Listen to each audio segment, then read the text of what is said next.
Yes, guys, welcome back to the channel. Welcome back to a brand new video. Arsenal have just hammered Westham 6-0 at the London Stadium. Unbelievable, unbelievable stuff. Arsenal have been unplayable. We have been really good. And I think David Moyes and his team are going to go back and they will be absolutely discombobulated as to how they have beaten Arsenal on 2 occasions already this campaign, home and away, and then they've been absolutely disintegrated by this Arsenal side. What a performance from these players. What a performance from Mikel Arteta. I love this team. I really, really do. And I tell you, yes, we are not yet there. We are not at the level of Liverpool. We are not at Manchester City's level. But we are slowly and surely getting into the positions that we want to. I think if you're an Arsenal fan right now, you must be buzzing. It doesn't really matter what Liverpool have done. It doesn't really matter what Manchester City have done. This is the game that absolutely creates havoc for the teams on the top. Now they know if they sleep, if they make mistakes, Arsenal are there and we are ready to take the chances and the opportunities. Let's dive into the player ratings of some of the players that I thought were absolutely very, very fantastic. And of course, mark every player out of 10. Let me know who was your best player and man of the match as well. Now in goal, David Raya, I'm going to give him a 10 out of 10. These are the kind of performances where you give your goalkeeper a 10 out of 10. I don't think he really had much to do by just keeping a clean sheet away from home at the London Stadium. Now, Arsenal don't really keep a lot of clean sheets. We didn't keep one against Nottingham Forest. We didn't keep one against Liverpool as well, and they have not actually been coming very thick and fast.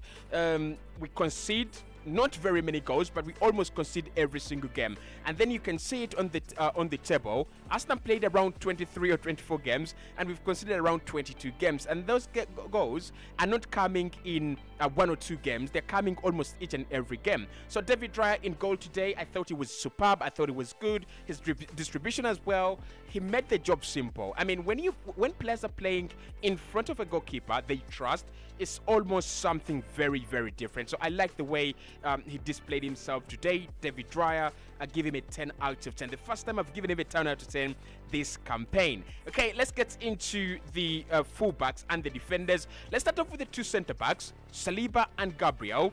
I'm going to give those ones, both of them, 10 out of 10. Gabriel and Saliba, 10 out of 10. They've kept a clean sheet, which is something that I wanted against West Ham. Like literally, West Ham have scored 5 goals in 3 appearances against us, and those 5 goals have come in 2 games where we didn't beat them, where we didn't even pick up a point. So I wanted a clean sheet, and those 2 defenders have actually gone and done it. But what they've gone and done special is they have added an extra icing on the cake by scoring goals. Saliba, beautiful goal. Gabriel, beautiful goal. Gabriel is just won Player of the Month in January for Arsenal and has been nominated for the best Player of the Month in January in the whole of the Premier League, and he has just gone and put in such a very good performance, scoring goals. He is a very, very vital part of this team and is a very important player. Now, do I think he's the best centre-back in the world? Probably not, but he's got the ingredients to mark himself and write his name on the wall of some of the great centre-backs that have ever played in the Premier League if he stays consistent and if he keeps on giving us those good performances. I tell you, I agree with Gary Neville, I agree with with Carragher. It seems that if Arsenal are going to win the league, our defense are going to be a very important factor. Our defense is going to be like a very key factor if you're going to win the league. But both of them, Saliba 10 out of 10, and I give it Gabriel 10 out of 10 as well. Now the fullbacks, Jakub Kiwior played at left back and Benjamin White played at right back as well. I don't know what you thought about Jakub Kiwior, but this is a second game running where he's putting in a good performance at left back, and maybe at times these players need some time to adapt to the situation, adapt to the new position, and adapt to the new demands and requirements of a given position at a given point in time. I think that is what's actually going on with Jakub Kiwior, because it's not a miracle that he was bad at left back and then he's suddenly become a little bit better and he's now okay at left back. He's playing very well, he's putting in good performances, and we are all comfortable with him, at least in the last 2 games. So Jakub Kiwior, I give him a 7 out of 10.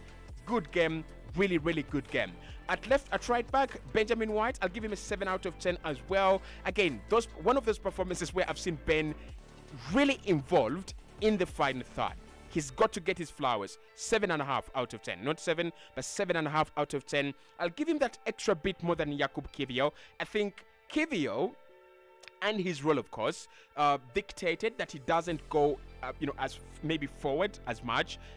Ben White really went forward as much, like really went into the overlapping role very much, and Saka benefited very much. We've already said it, that if Ben White can offer that kind of cover to Saka, we know Saka is a good player. We know Saka is electric, and we know he can score goals, but he needs another player. He needs, apart from Odegaard, we need another player who can make runs past him. And maybe we thought about signing Jeremy Frimpong. I personally thought about Arsenal going for a player like Ivan Fresneda in that kind of caliber and category. But Ben White, I'm not saying he's going to do this all season. Oh, he's done this all season. Today, he was immense. He was very good. That is a performance you want to see from your right back. That is a performance you want to see from your fullback. Making runs past your wingers, trying to bring in very, very accurate crosses as well, and also trying to have a goal. I mean, at times he does have a goal, but today it was a very good performance. Now, the midfield, we had Kai Havertz, Declan Rice, and Martin Odegaard. Jorginho didn't play in this game because he felt a little bit fatigued, so we didn't see Jorginho tonight. But I thought the midfield, brilliant. Absolutely brilliant. And Mikel Arteta, kudos to him. He is a brilliant manager. He is a genius manager. So let's start off with Kai Havertz. I know Kai didn't score in this game, and many people will actually not understand what Kai Havertz does in such games and what he does in such situations. So I'll explain to you. He's one of those players that really create a lot of space, and in terms of pressing, you cannot say anything about him. You can say anything about him when it comes to all these other aspects, but when it comes to hard work and pressing and intelligence, I think he's your guy. He's a very, very key player in this performance. He was a very key player in the performance against Liverpool. Now, Mikel, of course, wants him to settle down a little bit earlier. That has not happened. He's still unsure whether he's the right guy, maybe, for the job, but I think he will come around. It was a mistake signing, I tell you. It was a mistake signing. £75 million for such a player, mistake signing. But in the end, Arsenal might benefit much better. His injury, I was supposed to say injury prone, his injury proof, that means that you can have him, the longevity is there, very, very durable as a player. And I think his versatility, ability to play in the midfield and also up top is something that Arsenal really do not have. We tried Leandro Trossard in that midfield position, didn't really go well post pre-season, and Kai Havertz has done it. He's played up top against Liverpool, wonderful performance, and then he's just played in midfield against Westham, and then another wonderful performance. So 8 out of 10 for my boy there, Kai Havertz. A 10 out of 10 for Declan Rice, there's no question about that. This guy is a joke, an absolute joke. If you look at the two roles he's played in the last 2 weeks, those are very different roles. The role against Liverpool is very different from the role against Westham. Today he played as your deep-lying 6, trying to make things happen, trying to stop Westham's tracks, and just to make sure that everything is safe and everyone is safe in possession, and he absolutely did it very well. Against Liverpool, there was a Jorginho who was partnering him, therefore he had some time to go in front and do whatever he did. Rice has scored a beautiful goal, Now, I think for me, I still have the memories of him at the Emirates Stadium scoring for us that beautiful goal against Onana and Manchester United. I still have that memory. I still have the memory of Declan Rice winning it against Luton very late. I still have that memory. But this was a cracker. This was an absolute beautiful cracker. Declan Rice for me, 10 out of 10. There is nothing we can say. There is nothing we can say. Apart from thank you, Westham, for being absolutely generous. Thank you so much for being really a weak team. Because if he's playing at Man City, you don't get him. If he's playing at Liverpool, you don't get him. If he's playing at Man United, you can sign him. So it's because of West Ham's status that we can actually sign Declan Rice. And I'm grateful. Purely grateful. You guys at West Ham, you've done a very good job. So for me, Declan Rice today, man of the match. he's been disturbed a little bit when it comes to playing against West Ham. I think the first game it was a disaster. The second game it wasn't a disaster. Arsenal didn't take the chances, and I think that would have been the team talk before and at half time from Mikel Arteta. We've got to score those opportunities. We've got to create them like we did create them at the Emirates Stadium, but this time we've got to be different and we've got to take our chances. And West Ham, they were blown away, obliterated, right? You can watch my match reaction right on the African Gunners TV, formerly Cossy's Arsenal podcast, right? So with Martin Odegaard, I think I'll give him a 9 out of 10. He is brilliant, isn't he? He's good, isn't he? And the way he's captaining such a side at this point in time, you can't argue with that. He is the best guy to captain this Arsenal side right at the moment. Maybe in the future we can talk about Declan Rice. Maybe in the future we can talk about other players, maybe captaining this Arsenal side. But at the moment, the best player to captain this Arsenal side is Martin Odegaard. He has picked up some kind of form, and I really like it. If we can play like this in the Champions League, I've looked at Bayern. They are absolutely shite under Thomas Tuchel. They are absolutely shite under Thomas Tuchel. We can dump them out of that competition. I've looked at Real Madrid. They're a very good side, but can we match them? Maybe we can. Maybe we can't. That will depend. I've looked at Manchester City. I mean, they're a very good side. We all know. But can Arsenal beat them? We can. We have already seen it this campaign. So for me, Martin Odegaard, 9 out of 10. My captain should have scored, in my opinion. Should have, got one. He always bangs in those ones. But he's one of the players that are very influential when Arsenal are in possession, and also very influential when Arsenal are not in possession. That is a very, very important trait and character of such a player. I mean, you don't want your number 10 to be like Mesut Ozil. When you're not in possession, guy doesn't do anything. Odegaard does a lot in possession and does a lot out of possession as well. Now, the forward line, SAKA 2 goals, Leandro Trossard 1 goal, and Gabriel Martinelli as well, who didn't score in this game, but had a very important role to play. Very important, like I say.